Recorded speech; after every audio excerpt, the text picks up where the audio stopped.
அண்மை செய்தி. விருதுநகர் மாவட்டம் ஸ்ரீவில்லிபுத்தூரில் வணிக சிலிண்டர் தட்டுப்பாட்டால் பால்கோவா உற்பத்தி பாதிக்கப்பட்டிருப்பதாக தகவல் வெளியாகியிருக்கிறது.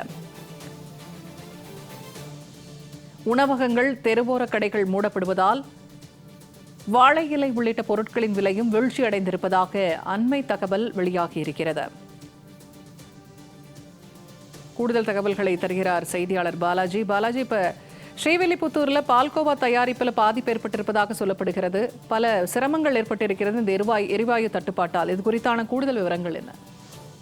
வணக்கம் பூர்ணிமா. விருதுநகர் மாவட்டம் ஸ்ரீவில்லிபுத்தூரில் வர்த்தக சிலிண்டர் தட்டுப்பாடு காரணமாக பால்கோவா உற்பத்தி பெரிதும் பாதிக்கப்பட்டுள்ளது. மேலும் ஹோட்டல்கள் மூடப்படுவதால் அது சார்ந்த தொழில்களும் முடங்கும் அபாயம் ஏற்பட்டுள்ளது. ஈரான், அமெரிக்கா, இஸ்ரேல் போர் காரணமாக உலகம் முழுவதிலும் பெட்ரோல் மற்றும் எரிவாயு பொருட்களுக்கு தட்டுப்பாடு ஏற்பட்டுள்ளது. குறிப்பாக இந்தியாவில் வர்த்தக பயன்பாட்டிற்காக சந்தையில் விற்பனை செய்யப்பட்டு வந்த கேஸ் சிலிண்டர்களுக்கு தட்டுப்பாடு ஏற்பட்டு அவ்வாறு ஒரு சில இடங்களில் கிடையாது கேஸ் சிலிண்டர். கிடைத்தாலும் அதிக அளவு டெபாசிட் கேட்பதால் சிறு மற்றும் குறு வியாபாரிகள் பெருமளவு பாதிக்கப்பட்டு வருகின்றனர்.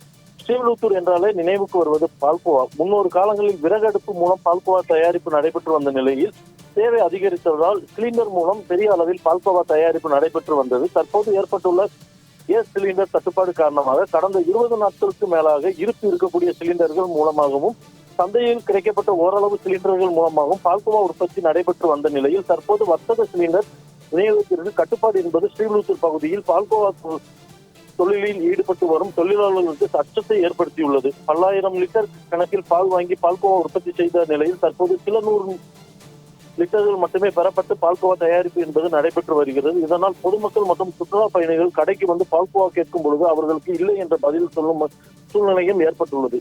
இது ஒரு புறம் இருக்க, சுற்றுலா தலமாக விளங்கக்கூடிய ஸ்ரீவில்லிபுத்தூர் பகுதியான மதுரை கொல்லம் தேசிய நெடுஞ்சாலையில் அமைந்துள்ளது. இந்த தேசிய நெடுஞ்சாலையை கடக்கும் சுற்றுலா பயணிகள் மற்றும் வாகன ஓட்டிகள் இங்கு செயல்பட்டு வரும் இரவு நேர கடைகளில் தங்கள் இரவு உணவை சாப்பிட்டு வந்தனர். தற்போது ஏற்பட்டுள்ள வர்த்தக சிலிண்டர் தட்டுப்பாடு காரணமாக பெரும்பாலான இரவு உணவகங்கள் மூடப்பட்டு உள்ளன. இங்கு ஒரு சில ஹோட்டல்களும் வாரத்திற்கு 2 நாள் விடுமுறை என்ற அடிப்படையில் ஹோட்டல்களை நடத்தி வருகின்றனர். இதனால் இக்கடைகளுக்கு விநியோகிக்கப்படும் வாழை இலை கட்டு விலை மாபெரும் வீழ்ச்சியை சந்தித்துள்ளது. 800 ரூபாய்க்கு விற்ற வாழை இலை கட்டு தற்போது 100 முதல் 150 ரூபாய்க்கு விற்கப்படுவதால் வாழை இலை கடைக்காரர்கள் பெரும் நஷ்டத்தையும் சந்தித்து வருகின்றனர்.